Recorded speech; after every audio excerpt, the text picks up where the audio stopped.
It is time. Like now is the time. And it's amazing to me how fast it's changed and what we're seeing right now and what's happening. It gets me excited. The numbers that we're seeing are moving up, as in the volume. And so we were told that there's this glut of deals they're bringing onto the market. Like, we're bringing on 15, 20 more deals. And this was one brokerage firm I talked to another. They're like, it's the busiest we've ever been. We're in a period of time that I honestly believe is when you look back and been like, we got deals of a lifetime.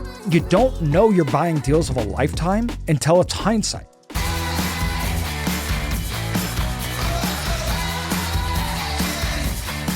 What's up, everybody, and welcome to Self-Storage Income. And it's Friday, so we have Fancy Friday in the office, so I got the suit on.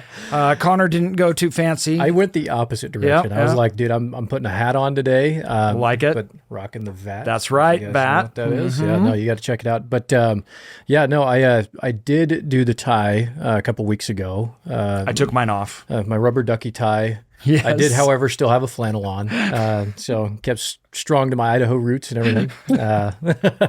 Love it. Anyways, yeah, dude, how are things? No, they're going good. It's been busy week, a lot moving. You know, I think that's kind of like January's slow.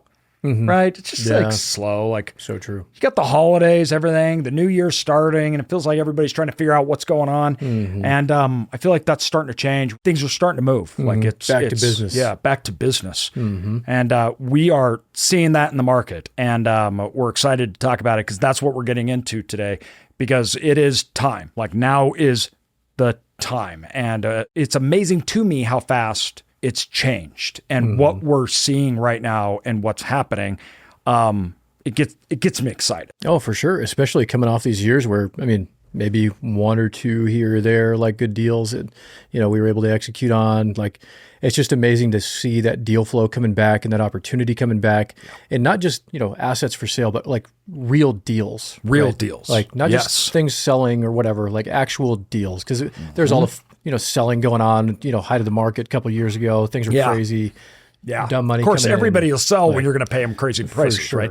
That's not what this is. Yep. So no, I'm excited to dive into it too. You were talking that you're talking to some brokers recently. Yeah. And really that's what prompted this. It was my meetings. And because we look at numbers and we have our thoughts and opinions from what we're seeing in our markets and what other people are seeing. And it got spurred on. And I think we mentioned this. We've been talking about how the market's been changing. Like, we've got more deals. We have 4 deals under contract right now. We're trading up assets, and it's like, okay, things are starting to move. I know that the winter show, as well as some of the other ISS, there was a lot of negativity from a lot of our large operators. And it's interesting how these things work in relationship to each other, meaning that you have like that internal and external part. So where the internal, as in people, I think that's driving the negativity, is it's not going to change. Interest rates aren't coming down. The market's not all of a sudden going to go back to what it was, where occupancy is just like, and it feels like there's some negativity around that, right? Now, I always have to preface that when it's like, yeah, but we only had 3 years, really, the entire history of storage.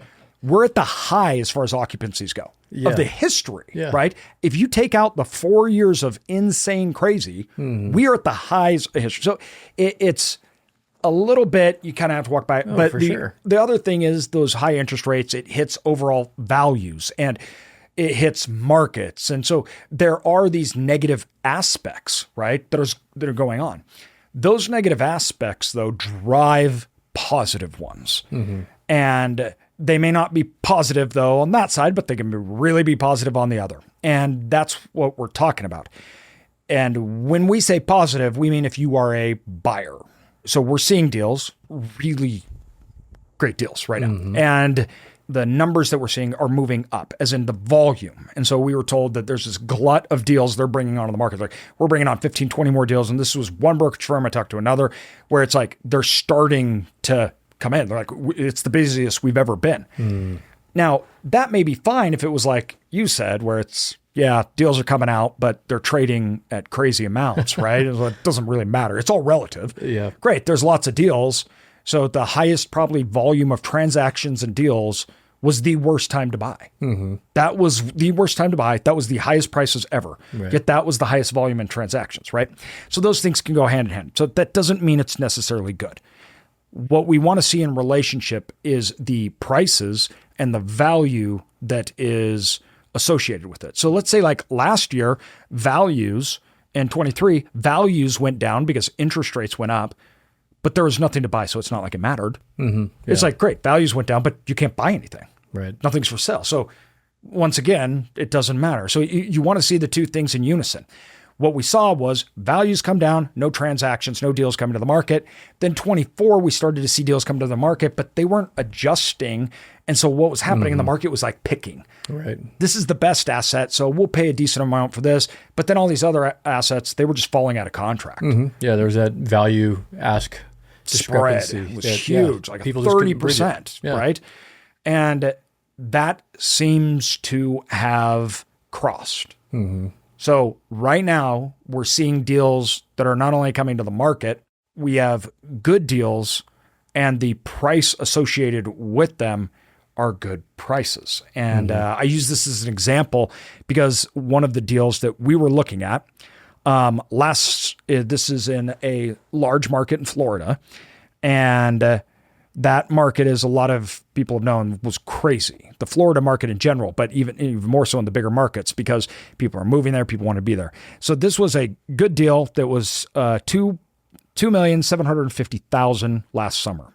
They came back in the fourth quarter of last year and said, okay, we'll go down to 2.5, right? It's under contract right now at 2. That's a $750,000 decrease that they're under contract at $2 million for. It's incredible. That deal made sense at 2.5. Yeah. Like, that's crazy. It wasn't like a great deal, That's awesome. amazing deal, but it totally made sense. You could buy it and work. There's upside in it, everything else. And now it's at 2 million. And we are seeing this all over the place. We presented, so for our inner circle, we bring them deals. We brought them a deal, not yesterday, but the day before. And one of those deals, they went under contract that night at a much reduced price. So it's not just the deals are coming out to the market, but those prices are being reduced back down to what they should be.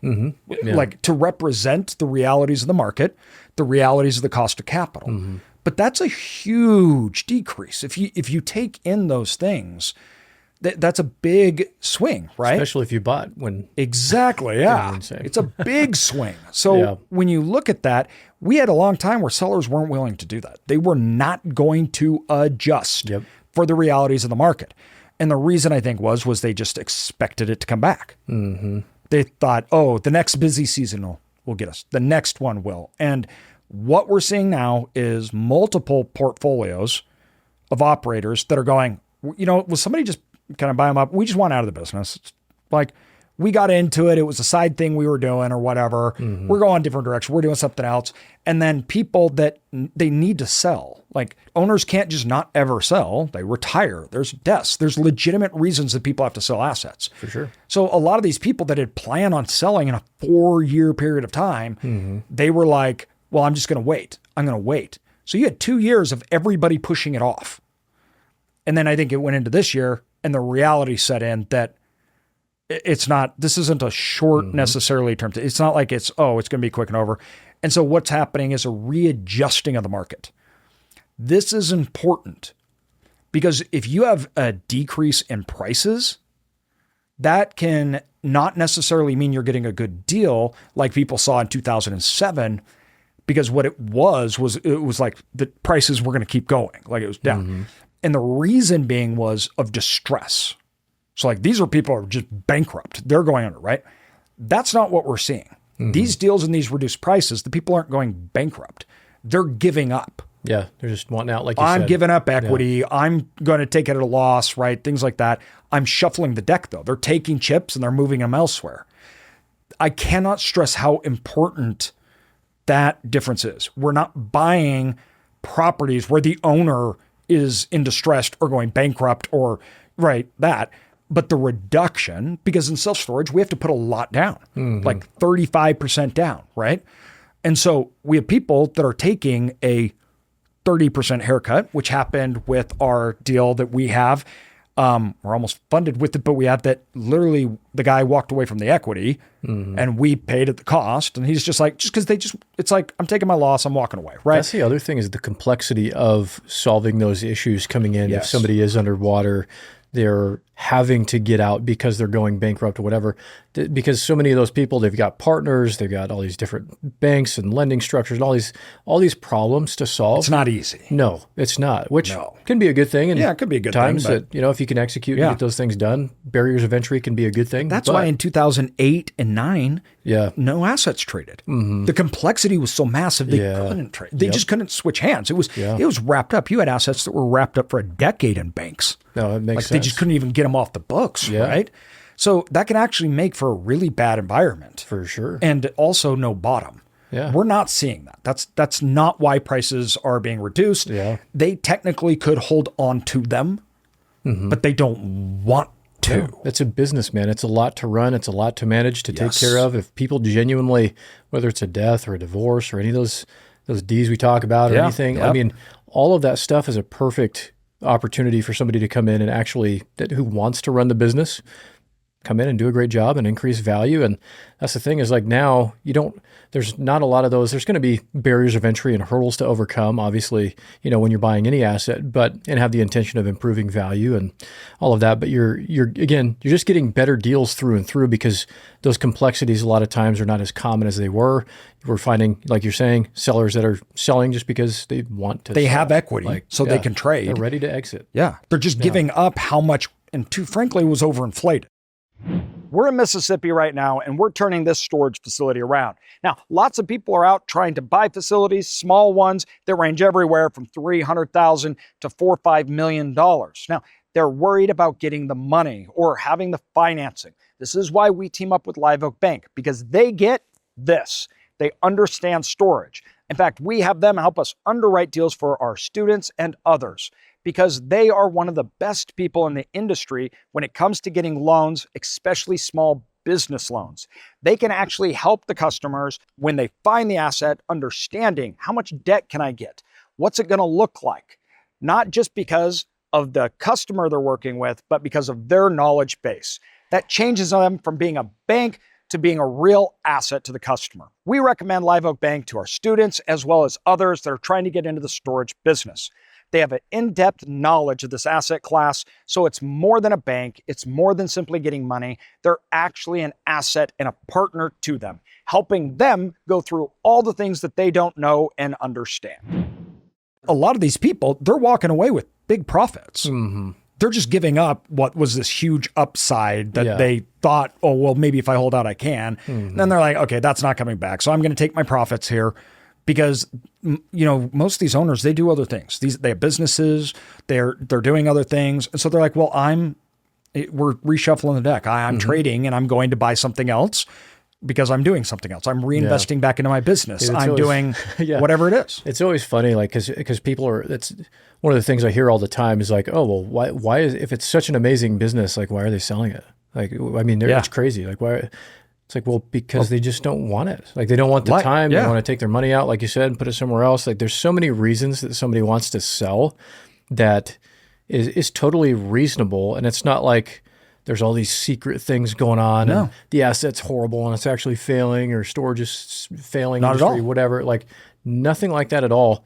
People just want to exit sometimes. There's amazing businesses being sold every single day just because people are like, I want to have more time with my 15-year-old. And it doesn't mean that decision's bad. It doesn't mean that it's a wrong decision. And I think a lot of people forget that because when you're looking at it from buying, you're looking at it from a pure, I want to take opportunity and profit. And so that is your number one driver, right? But when they own the asset, they have all these other things going on. They have opportunities that are actually better than whatever they're doing there. Oh, that's a great point. Yeah. And so for them, that's not a bad decision. Even though to you may think that it is because you may go, if you put more work in everything, you could make more money. So why wouldn't you? Like, you're automatically assuming that they're making a bad decision, but that's not true at all. I've sold assets that I knew the next owner would make money on, and they were incredible decisions. I had other opportunities. We had things we could do. There's things with partners, investors that you're like, hey, I'm getting out of here. They need their returns. I had a mandatory sell 2 years. Doesn't even matter. I got to trade. Doesn't matter what the market's doing.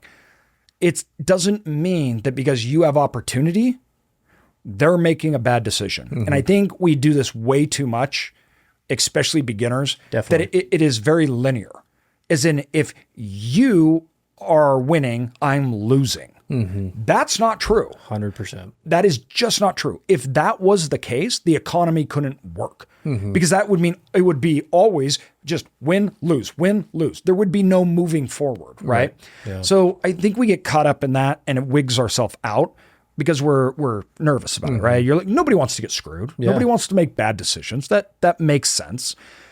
But then that pulls into where it's almost like paranoia, where it's like, oh, this can't be true or something. And two, I'm speaking from experience here. Yeah. Those were all my thoughts when I'm buying deals and everything. And I'm like, I don't understand. Can they not see what I can see? Yeah. And the answer is sometimes no. They literally can.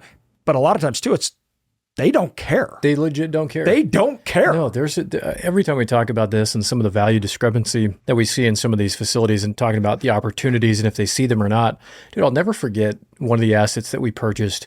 We were literally in the office with the previous owners as we were acquiring it. And it was one of the big facilities in the Midwest that we've got, just big units. And we're in the office and telling them that, yeah, this is what we're going to rent units for. And it was double what they were charging their tenants currently. And they're like, oh my gosh, like what? Like, yeah, literally everyone around you right now is charging double what you're charging. And they couldn't believe it. They hadn't even looked. They hadn't even looked. I'll never forget it because you just in that moment, you realize like, man, for one, all this value that they just left on the table, that they could have retired with, that they could have this. But back to your point, they sold, man. They didn't care. They didn't care. Yeah. They weren't trying. And when you ask, like, they didn't want to raise rents. That's why they go. These people are our friends. They're people I know. So we didn't. So we're forfeiting because we're not even looking because we already made the decision we're not going to raise rents. So they didn't even know what other people were doing because it didn't matter. Right. That doesn't mean they're wrong. Yeah. Right. It's just how they and ran guess the what? business. They made out like bandits. Yeah. They made a lot of money. Amazing, so it's really hard to be like, oh, they're idiots when they just made millions. Are they really that dumb just because you think that there's more upside and you're walking away and they're walking away with millions? No. Right. And I think this is the big thing that we have to remember is that it's a win-win. And two, even if it's a loss, it can be a win. What do they mean? I have assets. Some of them we bought and they're not doing good for a whole host of reasons. And we're like, we can turn this around. It's going to take 1, 2, 3 more years, right? However that looks. But we can also just sell it and then we can buy this other one, which based upon everything we do, we have more upside that we can get on this opportunity. So we're actually better off. Literally, we're going to make more money than trying to stick with it and get it out. It's like, no, walk away, sell it to somebody else that's now coming in. They have their way to make money, everything, which they will. And we hope they do. Right. But we're choosing not to get our money that way. We're getting it another way. The math makes sense. Like when you look at it, that's actually a very valid thing. And this happens all the time. This is a normal thing, right? So people, just because you have incentives, opportunities and wants doesn't mean other people do. And so when we work with other owners and when we're buying something, we're not trying to screw anybody. We're trying to make their day.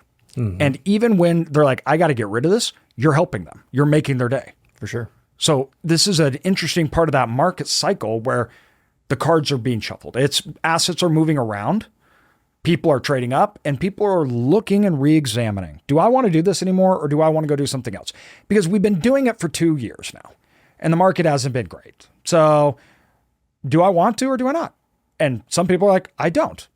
And other people are like, I do, right? That's fine. But that creates opportunity for both parties. And that's what we're seeing. I mean, I've said this before and I mean this, I'm not seeing things trade at price. So when they're listed, whatever the price is, they're not trading for. And I mentioned this to the inner circle, our group, because that asset I told you about, I presented to the inner circle. And they're like, I think people were like, 2.5 million. That's a little much. Right? I think it traded for 2. And I'm like, guys, not one person submitted an offer on it. And so what happens is we think because somebody's saying this is for sale for 2.5 million, that's what you have to pay. Deals aren't found. They are made. This is not buying a house or a stock or something like that. These are businesses. These are negotiations. They are transactions. Just because somebody says, I want to sell my facility for $4 million doesn't mean that's what it's worth. No. And it doesn't mean that's what it's going to trade for. Yep. That's why when we find deals that we're like, hey, this has upside. It's in a good location. I like all these things about it. I think this is worth more and it's more than I want to buy it. So then what is it worth? What do you want to buy it for? Well, and to your point as well, like we've talked on the podcast and in videos and things before, is the listing price almost doesn't matter. I mean, a lot of times the valuations aren't super accurate to begin with, so don't rely on that. But the other piece is like we've talked about, what is the value to you? Like even if you paid more than what it was worth, let's say you get in some kind of bidding war or whatever, like you guys have done in the past with certain assets, you end up paying what everybody else believes is far and above what it should be, quote unquote, worth. But it really doesn't matter what the listing is, doesn't matter what the market's saying. What is the value to you? I mean, could you buy it for 2.5 and it makes a ton of sense for you, and you go out there and you're crushing it and you're making money and you roll it up into these other assets or whatever, like absolutely could make total sense to you because the value is, you're going to get a 10% yield or something, right? Like, and it's different for everybody. It is. Because you're exactly right. First of all, if you have 3 people, you have an asset for $2 million, and these 3 people, one operates it at 30%, the other one 35%, and the other one at 25%. But the guy that operates it at 25%, he needs a 25%, return and wants to sell and exit in 3 years. But the guy that runs it at 35%, he's only looking for a 10% on average year and without selling it. And then the other guy, he wants a 20% return. Well, it actually may work out better for one or the other, meaning that if you take that $2 million, each one of those, what they want and how they do it is so different. None of them, the $2 million number is right. None of them. One, it may be I can pay more and it's still worth it. Where other one is, no, I have to pay substantially less for it to be worth it. The value is different and dramatically different from each one of those buyers. That's why when somebody buys something, and I hear this all the time from investors, oh, they're an idiot. They paid way too much for it, right? How do you know that? Like, what does that mean? Maybe for you. Maybe for you, but that may not be for them. Now, of course, maybe they did. But we don't know. That's the point, though. Yeah. We don't know. Some people may be like, I need a very minimal return because I'm doing this for depreciation. Or some maybe go, I'm paying for this in cash because I live in the market. I only need to make $100,000 a year. And at that, because I'm retiring, and that net at the price that I'm paying that you think is over meets every one of their goals. Yeah, we're good. But they're good. Yeah. They didn't overpay. Right. It's just not what you would have done. For sure. This dynamic functionality of the market, when you understand that, you're more open to see opportunities because you can say, well, I could look at a deal and just because everyone's not buying it, that doesn't actually necessarily mean anything. Yeah. Just like the deal we were showing at 2.5 million. Well, it's not worth that. So I'm not going to, I'm not even going to do anything. Yeah. And it sold for, that's 20+% less than it was. And at that number, because I know the numbers, that was a great deal in a great market. I mean, that is a deal that if nothing changes, just with interest rates and things changing in the market in Florida, that'd probably be able to sell for $3 million. And that's if they don't fix everything up and change it, right? Man, that's incredible. So yeah, this is a very dynamic time in the market, but it spooks people because they think, oh, if I buy something, it's wrong. Technology is the name of the game, and how you operate your facility and the efficiency at which you can operate will depend on the technology you use. Your property management system, what it allows you to do and what you have access will determine the outcome of how that facility performs. That's why we go with Tenant Inc. with their product Hummingbird, because they are the best in class. When dealing with automation, when dealing with move-ins, customer acquisition process, improving my online acquisition process, they are bar none the best. So if you are looking to automate your facility or operate it in a best-in-class way, make sure you guys are looking at Tenant Inc. and their product Hummingbird. The link is in the description. What you need to do is you need to understand, first of all, what you want. We call this your buy box. And your buy box is, a lot of people have different things for it. I have basically 4 buy boxes that come together and are 3, and it's a Venn diagram essentially. And then that middle is your target. And that is location. That can be a whole lot of things. And generally just the market. Do you want small towns, big towns, northwest, south, blah, blah, blah, blah, blah. Then I have returns. So what do I need to get from that asset for it to be worth me? Some people want a 12% return that may include or not include depreciation. It may be on cash, maybe on whole reasons, but that's their return profile. Then the last one of the Venn diagram that we have for our buy box is our is how we're going to execute. So our mode of operations. Am I hiring third-party management or am I doing it myself? Do I do on staff? Do I do automated? Mm-hmm. Like, it's all different. Those 3 areas, when they're together, that middle part is your target. So now you can see how if there's an asset for sale, it may deliver the returns that a lot of people want, but it may not be in the markets that people want, and it may not be able to actually execute the way that people can. A perfect example of this is deals that are in 3rd, 4th tier markets and are small, so they have to be automated. Lots of big investors and institutional ones, even though the returns are better than the ones that they're buying, it's not in their buy box. Mm-hmm. Beginner investors have a really hard time understanding that this is a great deal. Well, if it's such a great deal, why isn't everyone buying it? Right. You hear that all the time. And it's like, because that's not how it works. Mm-hmm. And because you only are talking about a return. That's it. But you got to look at the other areas and the other things. So true. So everybody can buy deals, and they can be deals for everybody. And the market can be fluid and everybody can make money. When we think too much in that linear, as in if I'm winning, you're losing, and if you're winning, I'm losing, the market literally couldn't function. Mm-hmm. So right now in this shuffle, deals are coming to the market because people are making decisions. They're trading. We got other things going on. The market is shifting. We have a new presidency. We've been on a big transformation. A lot of people are making decisions on where they believe value is, where it's going, and it's different for a lot of people. This creates a great opportunity after a stagnant market for 2 years. And interest rates are up. People are accepting the conditions of the market. That's key. That's really key, because that's where a lot of the opportunity comes. And once again, I think 4 or 5 deals we brought to the Inner Circle yesterday. We're under contract in 4. I mean, the first quarter of this year, we'll do more deals than we probably did in 24 and 23. Mm-hmm. No, I wouldn't doubt it a bit.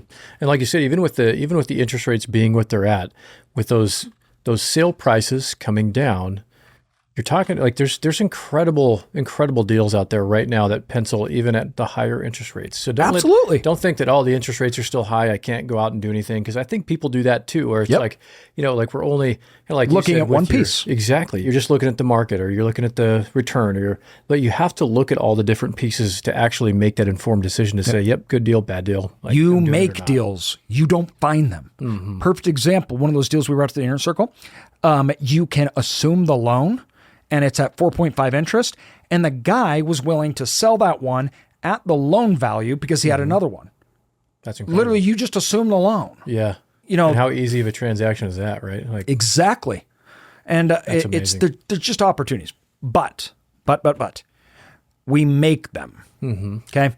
And if you are not out making it, somebody else is, and you're saying no to what ends up being an incredible deal for somebody else because you just thought, assumed, or accept that 2.5 wasn't good enough for you, but it would have been if it was 2.3 and then somebody else got it at 2. No, and you're like, that would have been a home run for me. Yeah. And you didn't even try. Yeah, no, imagine. I mean, and so many of those things being a life changer for that person, for that family, you know, that one asset and the impact that it can have. They just didn't do 10% more work. Yeah, dude. Like, so like freaking do it. Like put the offers in, dude. Put the offers in, do the work, make the deals. Yes. Talk to the owners, see what they want.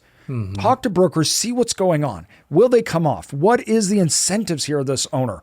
Make those deals. And you're going to get amazing deals right now. We're in a period of time that I honestly believe is when you look back and been like, we got deals of a lifetime.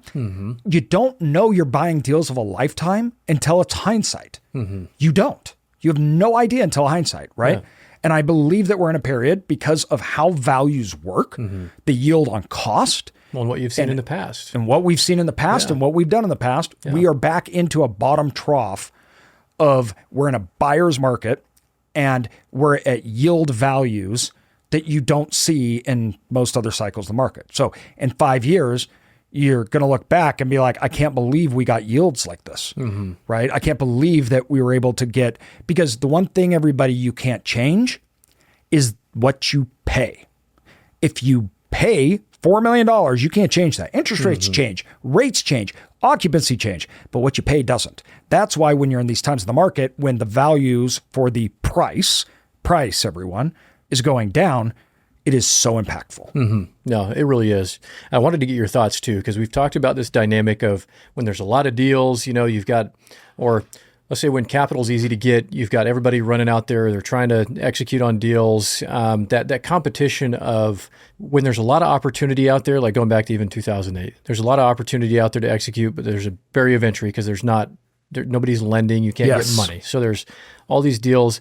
And with this dynamic that we're seeing of all the deal flow coming on the market, do you think there will be barriers of entry, whether it's difficulty raising capital or getting lending or financing, or do you think it'll be more competitive to actually get the deals done because everybody's going out and trying to get them? Because storage has really changed in the past few years and really become this institutionalized asset. Have we ever seen this before? This is different. How do you think it'll play out? It will play out because, and this is why we have a shuffling, because people can sell. They may have to give up profits or upside they thought they had, or even equity that they'd bought into the deal, but they can sell. Because we have a fluid market in storage now, where it didn't used to be like that. So it was much more concentrated, where you didn't have a dynamic buying pool. So when 2008 hit, there was not a dynamic buying pool in the asset class, but there wasn't even in the marketplace, right? Because money froze, everything else. And you would get deals, and you could get deals that prices were depressed, but that had to do with the fact that, once again, there was no capital in the market. So markets literally weren't functioning. They couldn't transact. That we are at heights of cash on hand. We are at heights of investor capital. It's literally that opposite of how that market was. Banks, everything else, that we do not have a cash problem. We'll put it that way. But then you're right. On the other side, we have a very dynamic storage market now. So it will not be like those times. What will be an effect is that it will take time for deals to get snatched up and things to go, because when all the deals shut down over the last 2 years, we saw these, especially a lot of these companies were new, private equity, everything else that came in, they reduced their workforce. And who do they slash when you're not doing deals? You slash processors, you slash your acquisition guys, everything else. All of those departments have been gutted, just gutted, right? And so nobody's really in buying mode because there was no options or opportunities. You also have the problem with high interest rates. Okay. So that makes deals where people figure they have to make a deal, right? And so it does. It takes more time. It takes more transaction. They're also being selective because of uncertainty. So what that means is that the spread between a good asset, and when I say a good asset, what I mean is what institutions view as good. Large, in a major marketplace, high incomes, growing, like, you know what I mean? Low Checking inventory, checks all the boxes. This is an A-class asset. Those are getting gobbled up. And I mean, we sold one at a 4 cap, right? And so those assets, the disparity between them is large. The assets that aren't what I would call institutional good, which for 90% of our listeners, you were never going to buy those anyways, ever. Those don't vary. The cap rate doesn't vary much on those assets, right? The one that I was talking about now, we sold for whatever it was, a 4.5 cap. Well, that's probably just as much as we would have sold it for in the last 5 years. It wasn't going to go to a 3 cap. Right. Like, that wasn't going to happen. So you don't see price movements. Now, on the other side of that, we're buying assets at 8, 9 caps. Like, the spreads are really big, right? That's because the market is so fluid right now. Investors want it, money wants it, but they're concentrating on the prime and what they can get picked. And the guys that have the money, they can be more selective because there's options. But once again, almost all of those people, they're looking at categories that most of us aren't looking for, right? So the value on the other end, it hasn't gone down. It hasn't gone down to those markets. It hasn't gone down to, and by those markets, everybody, I'm talking about, we're buying in markets that have, a million people, like 100,000 people. Like, these aren't small markets. And so it just, the money retreats and it takes time. It's not a light switch, everyone. You have to go talk to investors. You have to do all these things. So the answer is you can do the deals. You can still get them done. Like, the barriers of entry that we've seen in the past in storage do not exist. Not that they don't exist, not to the degree. After being in that period of time, it feels like they don't exist. Back in your day. Like, yeah, seriously. It's like, because it's like, no, those weren't options. Like, literally. No, for real. It was when we were buying, what's that? We were buying it, and it was like, well, how much are you going to sell or finance it for? And it was like, we didn't even talk about banks because no banks were going to give anybody money. That wasn't going to happen. So even in they knew that wasn't going to happen. They didn't even question it. Yeah. So, like, it's not the same today, right? You can go out and get a deal, and you'll have investors that will want to invest in a good deal in storage that want to be in this asset class. You have banks like Live Oak Bank, who is a sponsor here. And the reason they're a sponsor on the podcast is because they are so good at storage. They're specific in it, and they go across the nation, and in markets a lot of banks won't. So you have now banks like Live Oak Bank that will go to small assets, small markets, specific in storage. They understand the asset, and they will transact. They'll help you do deals that you didn't have those resources. It's very exciting because that means it's an amazing market to be in, right? Now, are you going to get the depressed, bankrupt type deals that we saw in 2008, 9, and 10? No, we're not going to see that, right? The days when we bought a 160,000 square foot facility for $2 million, no, we're not getting that. That's not right. That's wild. That's gone. Yeah. That would cause a massive crippling of the market to get in that. So we're all grateful, by the way, that's not happening right now.